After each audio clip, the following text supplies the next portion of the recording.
Chapter 51, Sing a Merry Madrigal. Sing a Merry Madrigal. Ari awoke before the dawn, though she did not stir, instead just lay there next to him, her misgivings slowly rising with the sun. This was not the first time she had lain with a man. Nor was it the first time she had perhaps regretted it either, the boy Holland back in the circus taking one such night as a confirmation of feelings that she was still unsure of, and her ensuing hesitance had hurt him enough to end their relationship. She lay there for what seemed like hours, just watching him as he slept. The curtains had not been drawn the night before and he looked striking bathed in the grey dawn light, and Ari considered he was probably the most physically beautiful man she had ever known. His skin had an almost lucent quality, his hair loose and looking an even richer blue against the white of the pillow. The light was bringing the scars on his face into sharp relief and she let her eyes travel them, pairs scoring chin and forehead and along each cheekbone. She did not usually notice them now, so used to seeing his face as a whole as she was. They seemed too regular to have just been accidental, and she suddenly wondered how he had got them. Would he even tell her if she asked? And in that moment, strange though it seemed considering what had passed between them, she had never felt more alone. Quietly she rose, slipping from the bed to pull on her shift before moving silently to the window. The view was to the south, the town and forests beyond still grey with an early mist, and she watched them warm with the dawn, thinking about all the other things she did not know about him. She had thought last night would have made things better, close that final rift between them, but it had done nothing. She felt as apart from him now, as she ever had. Some of the performers back in the circus would do it. The circus would hardly be around longer than a couple of days in the small towns before moving on again, and it was easy enough to find a like-minded stranger for the night, though Ari never had. To share so much with someone when you barely knew more than their name, it had always seemed like such a hollow thing. Ari! She jumped as firm hands stroked lightly along her bare arms. She had not heard him get up and she was suddenly very glad of her hair, coursing down her back and hiding the scars she knew still twisted her shoulders. She turned to him. Herr Dallas stood before her smiling warmly, hair now tied back and half dressed in breeches and shirt, a narrow sliver of pale chest still visible between the linen panes. "Ah, my love, you look so beautiful in the mornlight." He leaned in to kiss her and she could not help but take a step back, the man before her straightening with a frown, though he seemed more concerned than angry. "What is it? What is wrong?" A look that seemed more resignation than query veiled his eyes. "Do you now regret what has passed between us?"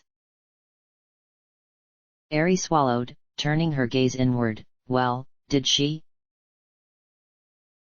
"No," she answered after a pause and was glad to finally feel the truth of it, steeling herself as she continued, I was just thinking about your scars." "My scars?" he repeated, a hand moving unconsciously to his cheek, clearly bewildered. "Yes, where they came from, when you got them, why they are there. You said once that only in the present can we truly love, but it is not enough. I would have all of you, Herr Dallas, all that you were as well as all that we will have." "Ah, and my scars represent that, do they not, my dove?" he confirmed quietly, "a scene from my past for you to study in attempts to make sense of the whole work. Very well. My scars were given to me by my mother." "Your mother?" Ari repeated, no less than astounded, Herr Dallas sending her a wry smile. "Yes, everyone must have one, why should this sparrow be any different? Here, I've a sketch of her there," he announced blithely, moving to snatch up the folio from his bag and flicking through the pages to finally show her a picture of a thin elven woman, dark-eyed and pale, draped in a flowing red gown with an elaborate chaos of tattoos twisting up her left arm. She was an interesting woman to look at if nothing else. Herr Dallas continued casually, running a critical eye over the picture himself.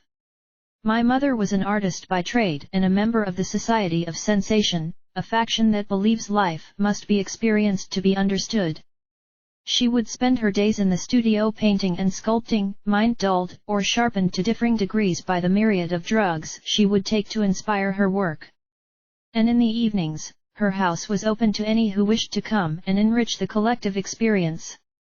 She was forever holding parties where she and like-minded friends could talk about art and philosophy while they drank and took other substances to alter their perceptions of reality and open themselves to new experiences.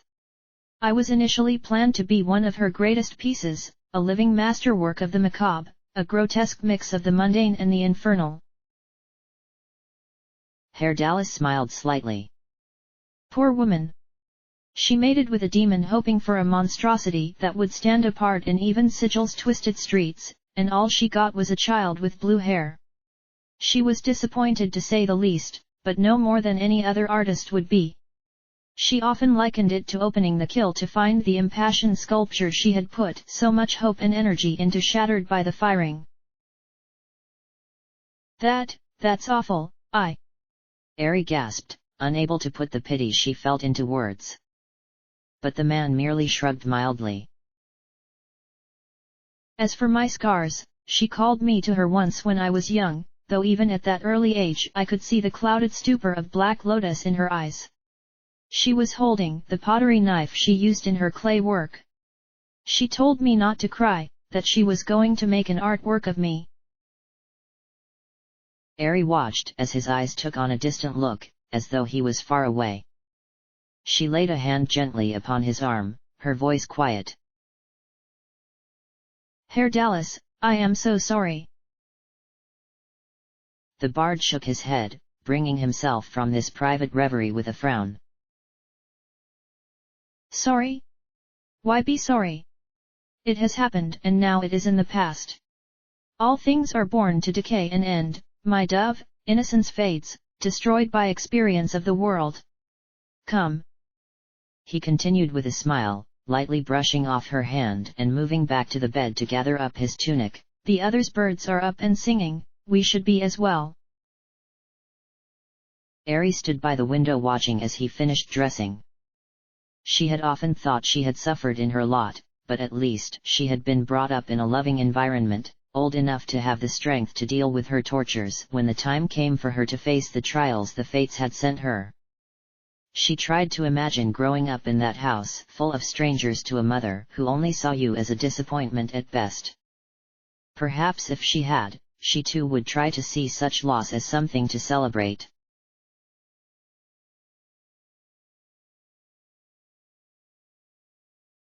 Herr Dallas shifted under his pack, legs aching dully, eyes staring unfocused at the back of Cern's head, the druid just ahead of him as the group marched west. There had been a pause in their pace a few moments back to ford a small river swollen by the rains, but now they were trudging along once more as they made their return to the city. The day had seemed to go quickly, though he did not know whether it was just the fact the days were shorter now or because he had been dwelling on the previous night. He had believed it when Ari had told him she loved him, but he wondered now whether that wasn't more due to wishful thinking on his part. That morning she had been so distant, reluctant to even let him kiss her. Was it just another bout of her usual shyness after a deepening of their intimacy or a sign of something more? Herr Dallas bit back an angry sigh. Love was such a simple thing, why did relationships have to be so complicated? He never should have agreed to stay that night, but he had so longed to be close to her. And then Ari had turned inquisitor, pressing him into telling her of things he felt were best left forgotten, and he could still recall her pitying look as he had related the tale she had so begged for. Herr Dallas shook his head. She had tried to talk to him again when they first quit the town, still all soft voice and sympathy, but he was in no mood for it and she had grown tired of his coolness in the end. He glanced ahead to where she was now walking next to Cern, though she was not talking to him or anyone else, the girl seemingly sad in herself since his rejection. She would never understand, he had known that before he had even begun his account. Herr Dallas did not hate his mother. She had just been a woman after all, pursuing life as she had wished to live it, something he could respect, now.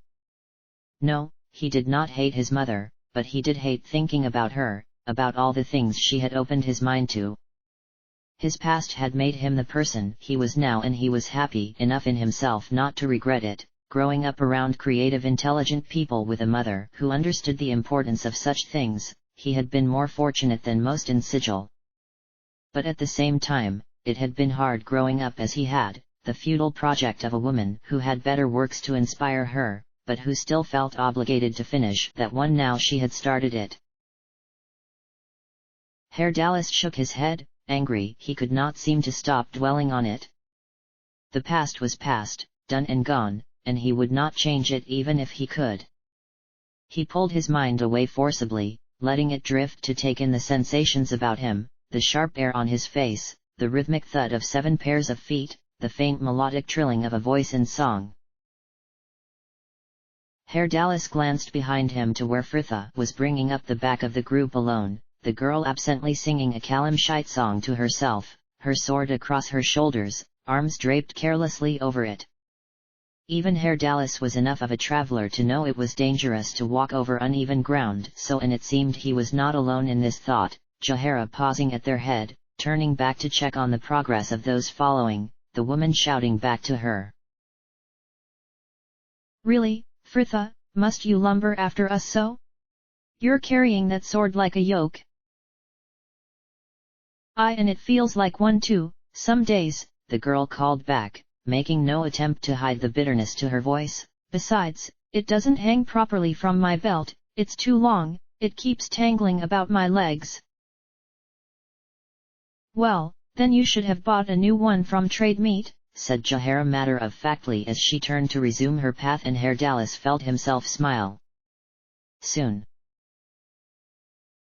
Ignore her, my raven, he ordered genially as the girl caught up to him, still struggling to fasten the scabbard back at her belt. And go back to that pretty little tune you were humming. Fritha glanced up from her work looking slightly embarrassed. You could hear me? It was the last one the Jinn played before they left. She laughed ruefully. The music in my heart I bore, long after it was heard no more. Herr Dallas sent her a kind smile. And must it die now our friends are back in Kalimshan? No, no, my raven, music lives eternal in the hearts of those that appreciate it. Why, there are pieces I have not heard for years now. Do you know of the Arborean Rhapsody? The genius of that violin arrangement, I swear, the dead themselves would rise to hear it. He glanced to Fritha, the girl suddenly beaming as she no doubt heard it playing behind her eyes. Oh, and that bit with the tambourine. Yes, my raven. Have you seen it danced? I saw a lovely SMR girl perform it once. She swung back her head and made her hair tremble beautifully at that part, as though every lock was rattling. And the Metjawai is another fine one to see danced. Fritha sighed, a wistful smile pulling at her mouth. Oh, I love the start to that, especially when the pipes come in, they make me think of birds flying. A song for birds' flight. Herr Dallas glanced ahead to where Cerned looking back at them, smiling mildly, Ari at his side and looking apprehensive. Is it not enough joy just to watch them? How could one capture such soaring delight? The druid had clearly meant his comment as a kindly one, perhaps hoping to join their discussion upon it, but Herr Dallas was not inclined to be welcoming at the moment, especially not where the druid was concerned. I am sure you would not speak so if you heard it, my good druid, Herr Dallas countered, his genial laugh holding a brittle quality he could not quite suppress. I recall you saying you have seen the Jawai performed, my dove, how did you find it? Ari flushed, glancing from him to the druid. Oh, well, I can't really remember. Herr Dallas smiled. Well, Perhaps a quick rendition then, to recall it to you. My raven. Frithha shook her head, her previous enthusiasm clearly ebbed away by their subtle hostilities, and the bard felt a twinge of guilt. Perhaps later, Herr Dallas. Here, announced Jahara at their head as they stepped into a small clearing. This place will serve. Not too far from the stream, and the trees are growing close enough that they should shelter us from the worst of the weather. Now, we will need some water. I'll go, Frithha offered, not waiting for a reply as she dropped her cloak and bag at the foot of the nearest tree and stooped to untie the old iron pot from the back of Jahara's pack before sloping off out of the clearing.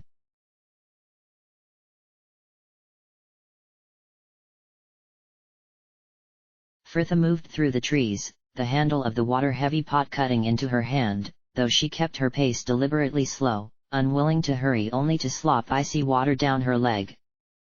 That day had been hard, the hours of walking giving her too much time to brood, though it seemed that was something she was not alone in, more than half the group as silent and sullen as she had been. Anomen was more than likely worrying about the judgment that awaited him back in the city, but as for Ari and Herr Dallas, she was less sure. Perhaps another quarrel? In her present mood, Frithha was finding it very hard to care. She weaved her way slowly past the last few trees to find the camp deserted, tender flames licking about the small bundle of sticks in the newly dug fire pit, and she wondered if the others hadn't gone in search of more wood. Frithha sighed, setting the pot down next to the fire and trudging back over to her belongings with half a thought of doing some reading, though it died the instant she moved her cloak. The familiar azure blue enamel of a scabbard she knew as well as her own hand lay innocently underneath. She crouched down, almost expecting it to disappear as she reached out to take it up, the hilt snug in her grip as she drew the blade. It was no trick, this was it, her old sword. Is something wrong, my lady? You look flushed. Frithha started, standing to whirl about and feeling strangely nervous as she offered the blade up to the man behind her. Anomen, did you buy this for me? Anomen stared down at the sword in her hands, color creeping into his cheeks as he recognized it, and he abruptly turned his face away. No, I did not. And? He continued, turning sharply back to her, suddenly livid. I will warrant the one who did acquire it for you, did not buy it either. What? Now don't you think you're jumping to conclusions a bit? Anyone who had bought it would have presented you with it straight away, before we left trade meet. Of course, this could not be done if the sword was not supposed to be in our possession. Frithha bristled at the truth of it. Well, if that's your reasoning, then why not ask the question you want to anyway, who among us would steal it?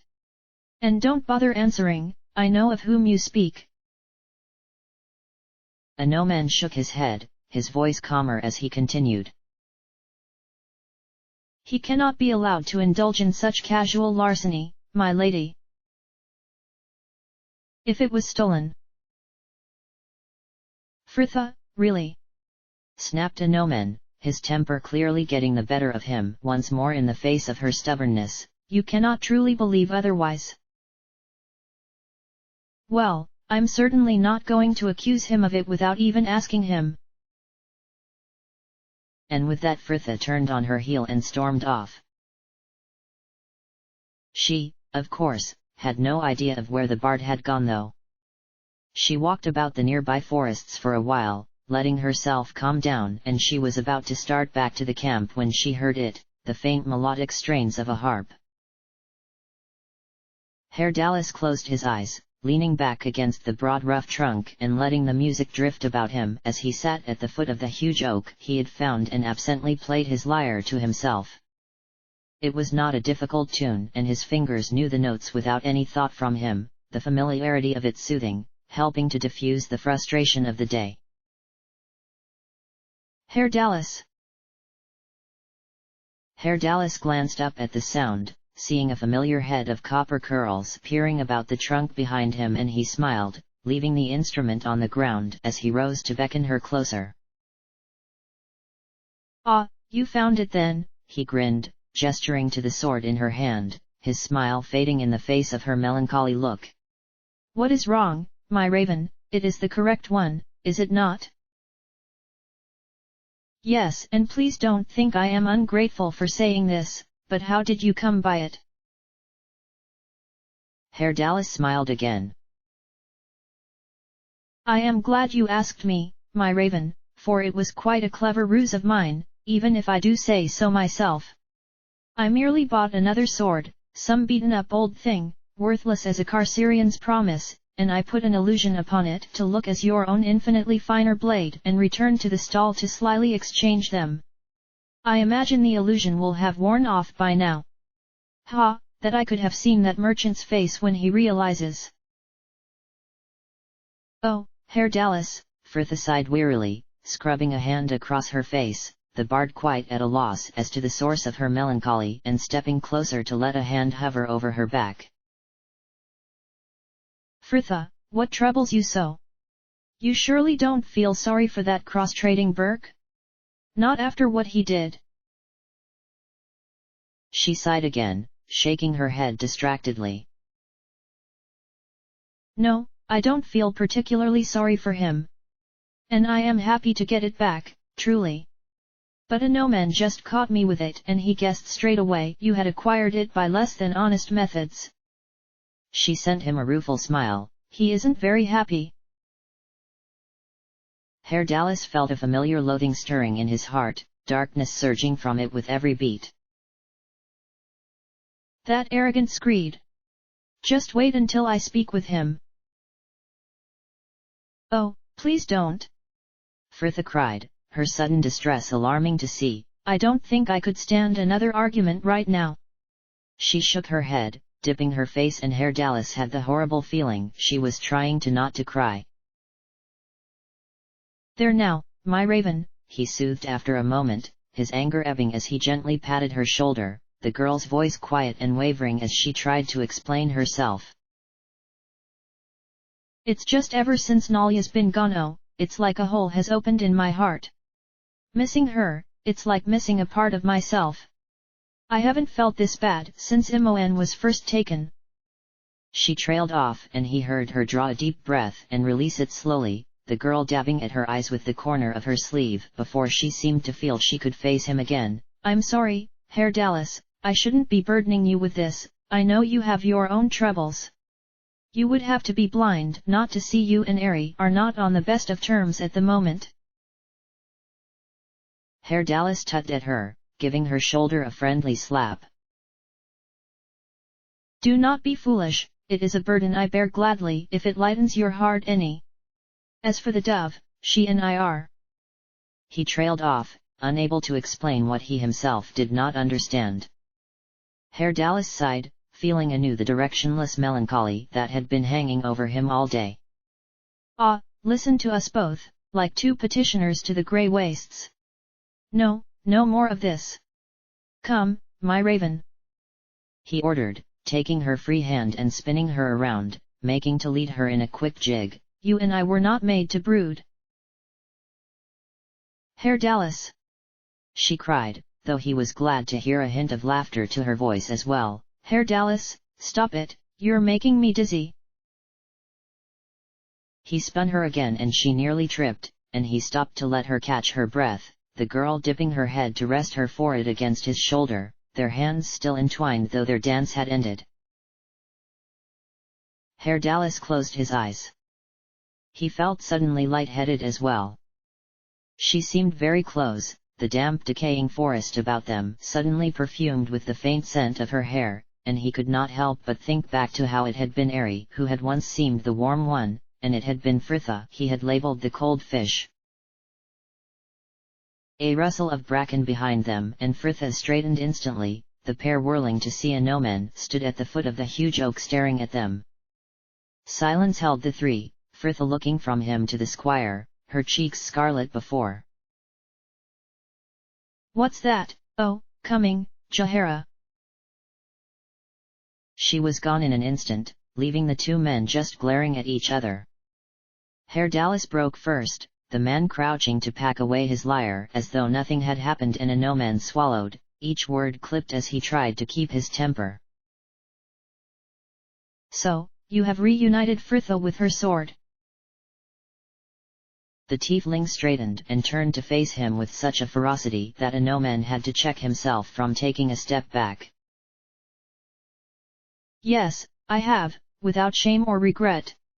And, might I say here that if you have issue with anything I do in the future, I suggest you come and speak to me about it, rather than berating the only young women I know with enough patience to stand more than 2 words discourse with you. I took that sword to cheer her, but what good is it if you turn the prize into a penance? Anoman felt his jaw tighten. Truth be told, he was as angry that Dallas had been insightful enough to have even thought of returning her sword to her, as he was that the bard had stolen the thing. Oh, yes, I can see well how you are trying to cheer Fritha. Though, for a man who is supposedly sworn to another, your noble endeavor I familiarly borne to say the least. Dallas looked furious, but even that couldn't hide the flash of panic in his eyes. The man was rattled. One day, the bard began after a pause, his voice slow and measured. When you are fully grown, you will understand that relationships are rarely easy and never simple. And I would look to your own feelings for her, Knightling, before you go and lay judgment upon mine and Fritha's relations. My feelings for her? Anoman repeated, his face suddenly impossibly hot. If you are insinuating what I think, then you are quite mistaken. She is nothing but a silly young woman, too interested in romance novels and dancing. And I feel nothing for her but a brotherly concern for her welfare, especially at your hands. But Dallas chose to ignore this last comment, confirming only, you truly feel as such? Well, that is for the best I should imagine. Fritha is too bright a soul to be ruined by your chivalric fumblings. She needs affection of a warmer source. Like you. Dallas merely gave a genial laugh, his eyes narrow behind the gesture. Indeed, no. My heart lies elsewhere, as well you know. But it was something I was considering the other day, a good match for our matchless leader. A name you should approve of did come to mind, in fact. Your friend, the Squire Simon, she seemed quite taken with him when they met. Anoman fought down a surge of jealousy. Fritha had not mentioned Simon outside the day she had met him, and since the girl had been renowned lately for chattering on about romance to anyone who would stand still long enough, Anoman doubted she held any affection for his friend. The tiefling was merely trying to stir up trouble. Indeed, you think so? He confirmed through gritted teeth. I will have to make an effort to get them better acquainted. Of course, my hound, I will be sure to remind you. The bard smiled, broad and slow, and Anoman did not doubt it.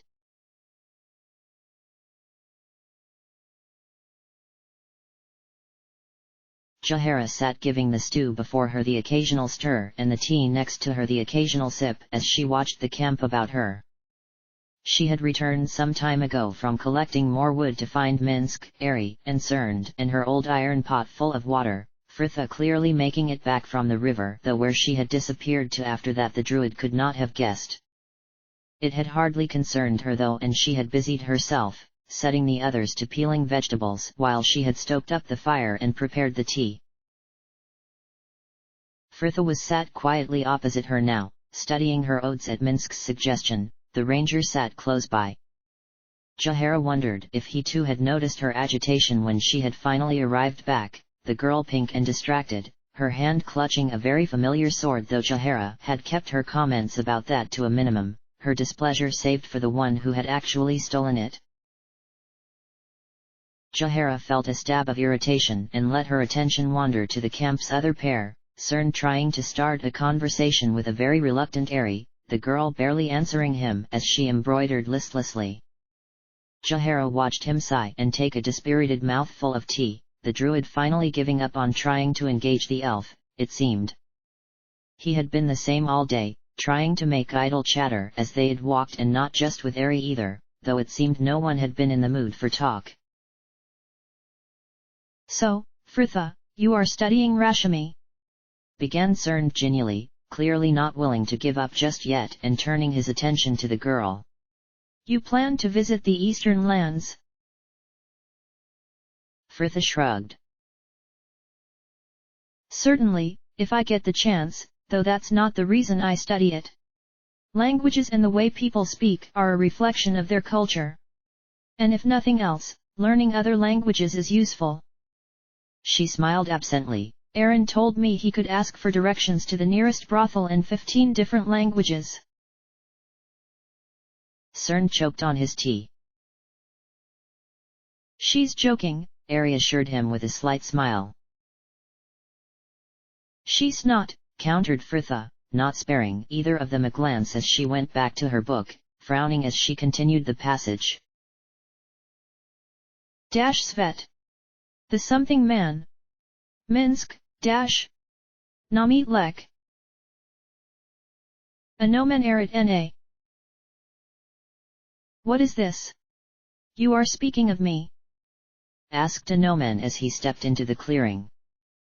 Ari looked up quickly as though expecting to see Herr Dallas arrive behind him, but the man did not come and she turned rather dejectedly back to her sewing. "I'm studying this ode, but I've just come across a word I don't know," Fritha continued. "Anomen met SV?" she asked, the ranger nodding once, and she returned her attention to Anomen. "He says it only pertains to you." Fritha turned back to Minsk with a slight frown. "Squire me?" The ranger laughed and shook his head. "Nyt." She paused again, clearly thinking it over when. "Ah, strong my!"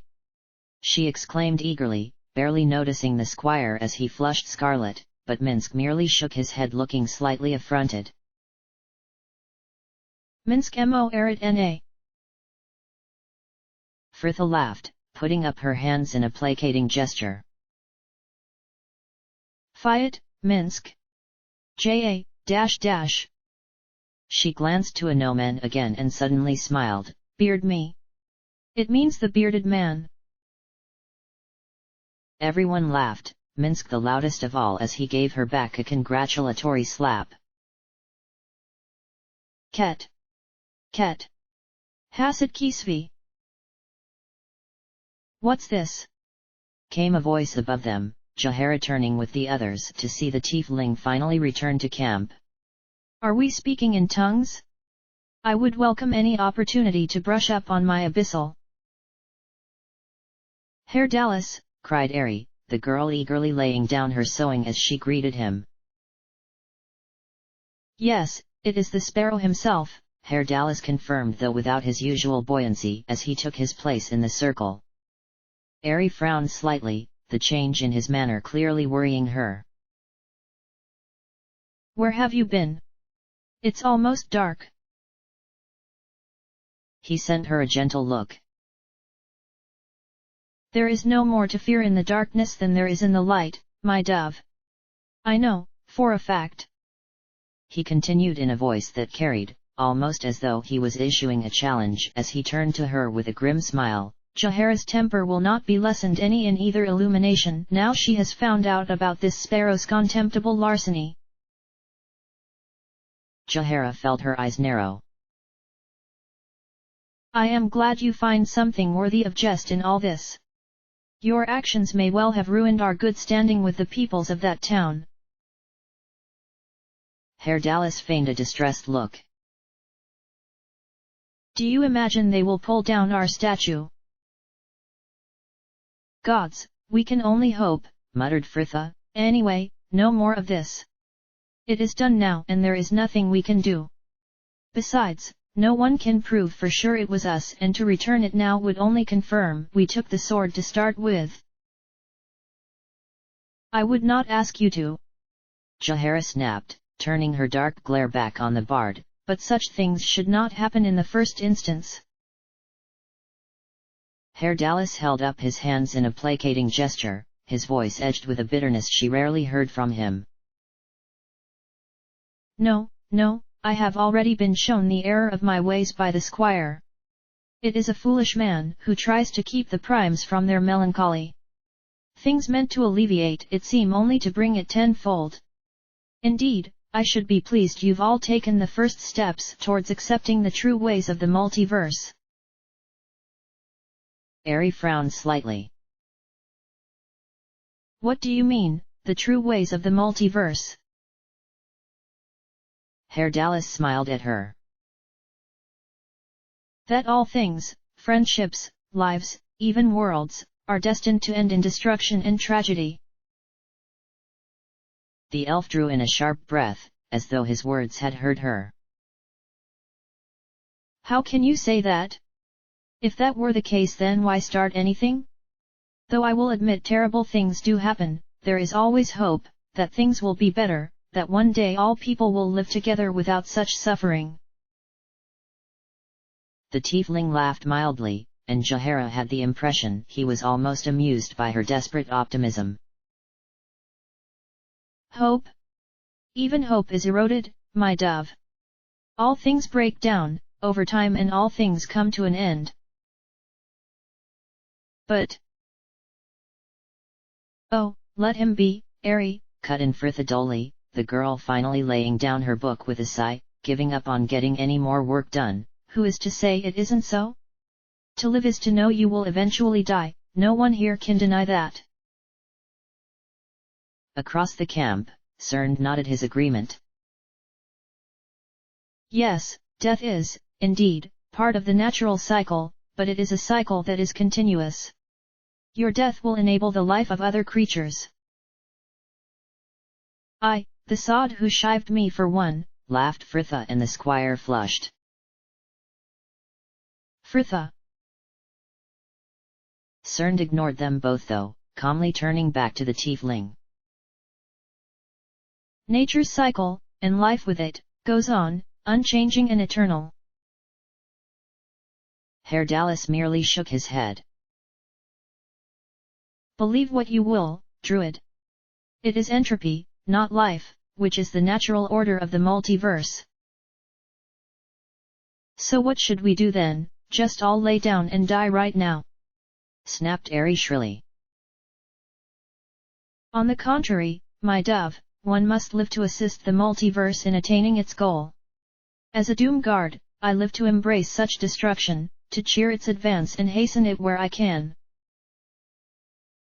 Minsk frowned, though it looked more as though he was slowly trying to make sense of the tiefling's argument than that he was angered by it. The destruction of some things, evil things, yes, who can see this is to be cheered? But everything. Everything, my mad hound. Only when all things cease to exist can perfection finally be attained, all flaws blotted out in nothingness. See, he's holding out for a happy ending, quipped Fritha wryly. Jahara sighed, the girl was hardly helping. So you are saying that wars end, and plagues are a good thing? Cried Ari. 2 pink spots were rising on her cheeks, her small white hands balled into fists. Cern looked concerned. Ari. The girl barely spared him a glance. But look at the grief such things leave in their wake. Such death and misery. No one should accept that. She is right, agreed a no-man firmly and, thankfully, calmly. Such horrors must be fought at all costs. Herr Dallas merely shook his head again. Only through death and destruction is rebirth possible, my birds. 'Tis the natural way of things. It's not natural to cheer on it, snapped Ari, to hasten the process. You have to fight against that kind of evil. The tiefling sent her a mild look. And who says such a process is evil? Ari seemed to swell where she was sat, mouthing silently though others were not so afflicted. I do, snapped a Nomen, looking far less calm now, as does any being with a shred of decency in their hearts. Jahara sighed, giving the pot before her another stir. The stew looked to be about ready and this had all gone quite far enough. That's it, enough now, all of you. A Nomen whirled to her. My lady, surely you are not defending him? Jahara sent him a quelling look. I am not saying I agree, I am not saying I do not. What I am saying is that our dinner is ready and I, for one, wish to eat it in peace. It was to a background of sullen muttering and dark looks that the meal was served, the evening that followed one of the quietest they had shared in a long while. End of chapter.